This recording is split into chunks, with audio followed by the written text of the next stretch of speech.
সবাইকে স্বাগত জানাই শুভজিতের পাঠশালার আরেকটি নতুন ক্লাসে। আজকে আমরা এখানে একটি ট্রিক শিখব, যে ট্রিকের মাধ্যমে আমরা প্রাচীন ভারতের ইতিহাসের সমস্ত রাজবংশের নাম কিভাবে খুব সহজে মনে রাখা যায় সেই জিনিসটি শিখে নেব। তাহলে চলো শিখে নেওয়া যাক।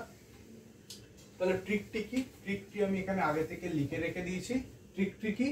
ট্রিকটি হচ্ছে history strong new monarch sparked kingdoms, spreading knowledge, generating legacy, paving mighty path, and powerful soldier conquer, creating powerful region. এর অর্থ কি? যে ইতিহাসে নতুন রাজারা রাজ্য সৃষ্টি করেন এবং তার মাধ্যমে সে তার জ্ঞান, তার শিক্ষা, তার পরবর্তী প্রজন্মের মধ্যে ছড়িয়ে দিতে থাকেন এবং শক্তিশালী সৈনিকরা জয় করেন এবং তারা শক্তিশালী সাম্রাজ্য গঠন করেন। এই হচ্ছে এর বাংলা তর্জমা। তাহলে আমরা দেখে নিই যে এইগুলোর কি কি ডাইনেস্টি আমরা এখানে পাচ্ছি।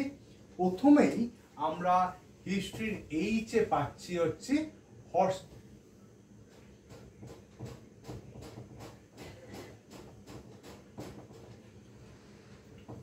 হরজাঙ্ক ডাইনেস্টি। এই হরজাঙ্ক ডাইনেস্টি কি? হরজাঙ্ক ডাইনেস্টি হচ্ছে 544 বিসি থেকে 413 বিসি।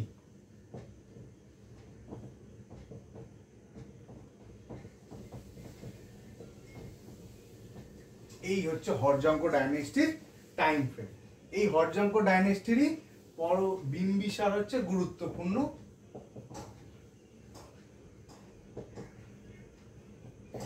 বিম্বিসার হচ্ছে গুরুত্বপূর্ণ একজন শাসক। এরপরেই আমরা পাচ্ছি কি? স্ট্রং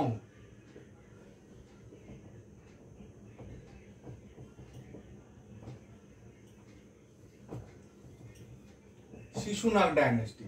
শিশুনাগ ডাইনেস্টির টাইম কি? শিশুনাগ ডাইনেস্টির টাইম হচ্ছে 413 থেকে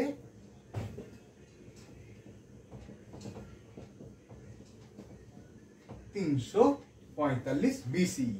ঠিক আছে, এরপরেই আমরা পাচ্ছি নিউ অর্থাৎ নন্দ ডাইনেস্টি। নন্দ ডাইনেস্টির টাইম হচ্ছে আমরা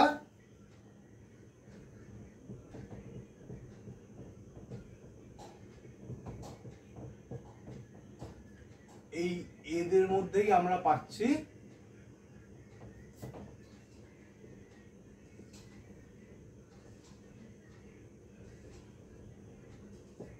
ধননন্দকে।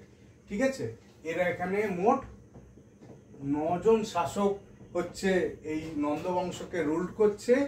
নবনন্দ এদেরকে বলা হচ্ছে, ধননন্দ হচ্ছে তার মধ্যে বিখ্যাত একজন শাসক। ঠিক আছে, যিনি হচ্ছে উত্তর ভারতে এক ঐতিহাসিক সাম্রাজ্যের সূচনা করেছিলেন, প্রতিষ্ঠা করেছিলেন, প্রথম ঐতিহাসিক সাম্রাজ্যের।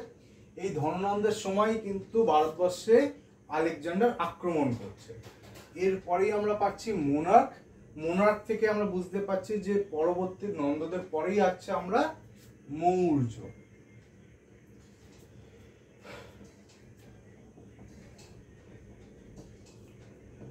মৌর্য ডাইনেস্টি। মৌর্য ডাইনেস্টির টাইম হচ্ছে 321 থেকে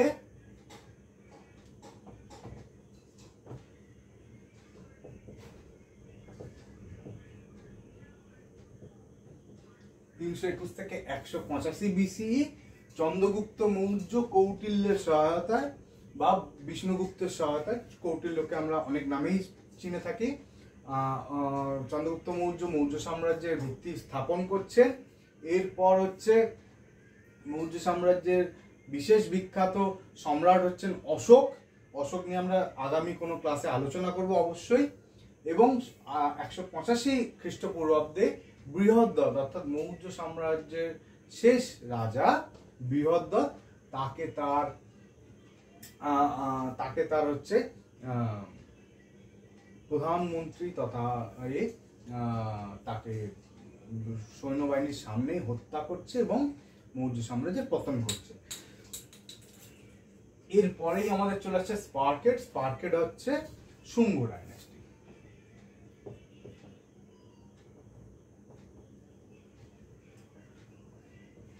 শুঙ্গ ডাইনেস্টি। শুঙ্গ ডাইনেস্টির টাইম ফ্রেম হচ্ছে 185 থেকে 73 বিসি।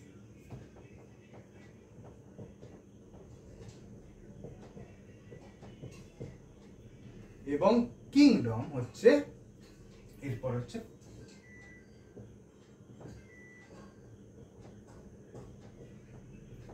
কানভো ডাইনেস্টি। কানভো ডাইনেস্টির টাইম হচ্ছে 73 থেকে 28 বিসি।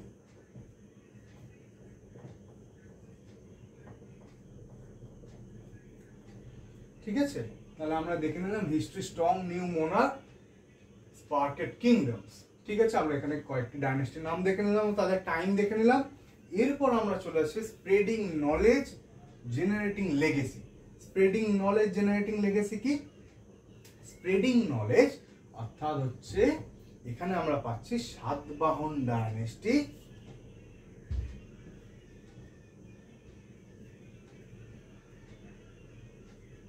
সাতবাহন ডাইনেস্টি। এদের টাইমটা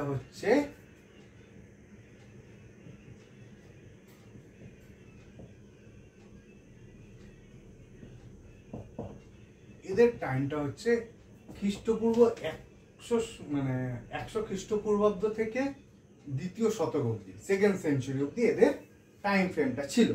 এরপর আমরা সাতবাহনদের পর দেখে নিচ্ছি কাদের? সাতবাহনদের পর আমরা দেখে নিচ্ছি কুষাণ ডাইনেস্টি। কুষাণ ডাইনেস্টির টাইম হচ্ছে 30 সি, অর্থাৎ 30 থেকে হচ্ছে 375 সি।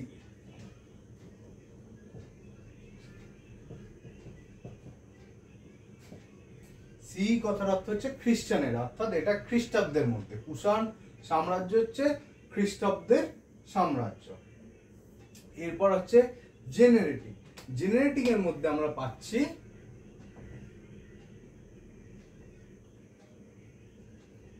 গুপ্ত ডাইনেস্টি এবং লেগেসিতে পাচ্ছি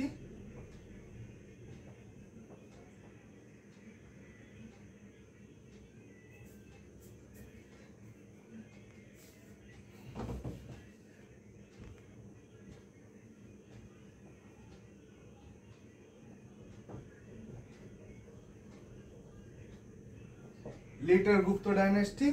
গুপ্ত ডাইনেস্টির টাইম হচ্ছে আমাদের 320 থেকে 550।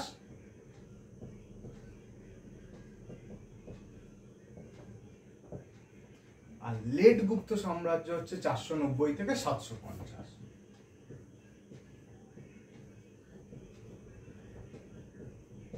এই হচ্ছে লেট গুপ্ত সাম্রাজ্যের সময়কাল। এরপর প্যাভিং মাইটি পথ, অর্থাৎ প্যাভিং মাইটি পথ হচ্ছে পুষ্যভূতি ডাইনেস্টি।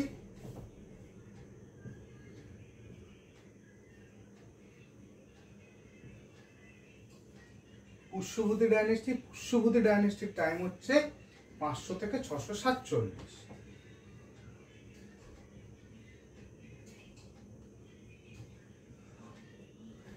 মাইটি পাথ। মাইটি পাথ হচ্ছে মৌখরী ডাইনেস্টি। এদের টাইম হচ্ছে 510 থেকে 606।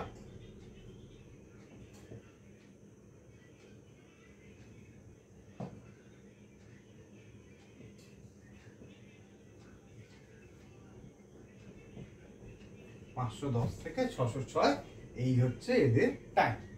এরপর আমরা চলে আসছি আর কিছু, অর্থাৎ এন্ড, এটা হচ্ছে এ করার জন্য powerful soldier, conquered, creating powerful reason. এখানে আমরা পাবো হচ্ছে পাল, পাল ডাইনেস্টি। পাল ডাইনেস্টির টাইম হচ্ছে 750 থেকে 1161।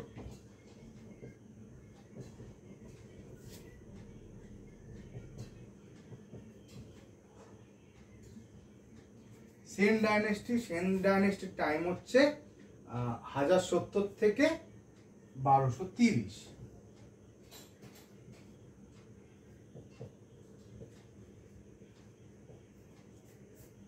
এইভাবেই আমরা দেখব বেশ কিছু আরো সাম্রাজ্যের কথা। এরপর আমরা এখানে পেয়ে যাচ্ছি কনকার্ডের চোলা,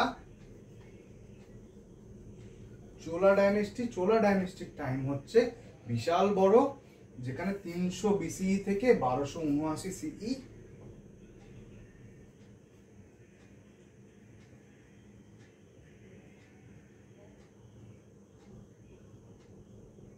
একটা বিশাল সময় ধরে আমরা দেখতে পাচ্ছি এরা রুল করছে। এরপর হচ্ছে চালুক্য ডাইনেস্টি 543 থেকে 757।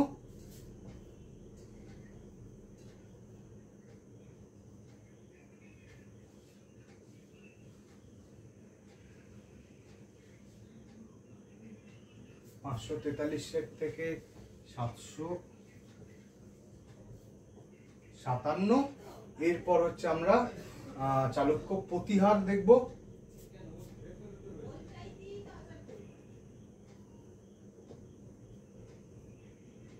প্রতিহার ডাইনেস্টির টাইম হচ্ছে 730 থেকে 1036।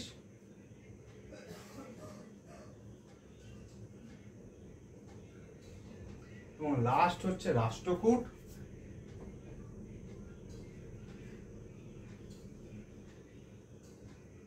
রাষ্ট্রকূট এদের টাইম 753 থেকে 982।